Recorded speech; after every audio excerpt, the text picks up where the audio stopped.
সরকারিভাবে এই প্রকল্পগুলো কাজে নিয়ে হাতে নিয়ে কিন্তু এই অ্যাওয়ারনেস ক্রিয়েট করে, সামাজিক অ্যাওয়ারনেস ক্রিয়েট করে কিন্তু এটা অনেকটা কমায় ফেলা গেছে।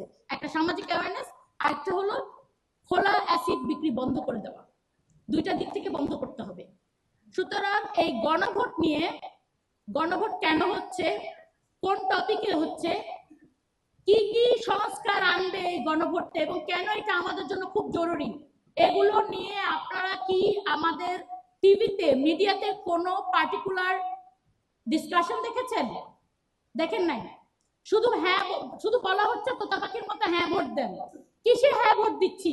দেশ বিক্রি করার জন্য হ্যাঁ ভোট দিচ্ছি, নাকি আমি আমার যে স্বপ্নের রাষ্ট্র সেটা গড়ার জন্য হ্যাঁ ভোট দিচ্ছি? এটা আমাকে বুঝাইতে হবে না? এটাতে গভর্নমেন্ট ফেল করেছে এবং এইখানে আমি দায় নিচ্ছি। আমরা রাজনীতিবিদরাও ফেল করেছি।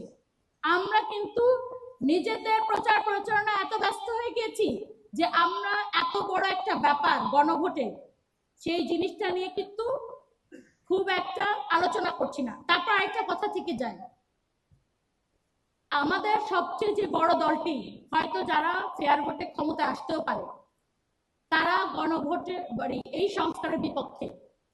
ধরেন গণভোট হ্যাঁতে জয়যুক্ত হলো, তখন তাদেরকে কিভাবে বাধ্য করা হবে এই সংস্কারগুলো করার জন্য? এইরকম কোন আর্টিকেলস কি এই গণভোটের আন্ডারে আছে? আপনাদের কারো জানা থাকলে আমাকে একটু জানাবেন। আমার জানা মতে নেই।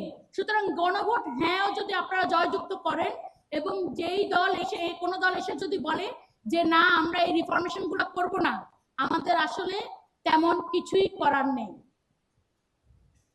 এইরকম একটা কঠিন সময় দাঁড়ায় রাষ্ট্রকল্প, রাষ্ট্র সংস্কার, এসব তাত্ত্বিক কথা বলতে আমার খুব লজ্জা লাগছে। এই কথাগুলো আমাদের মুখে মানায় না, বলা উচিত না, এবং কেউ বললে আমাদের রিজেক্ট করা উচিত।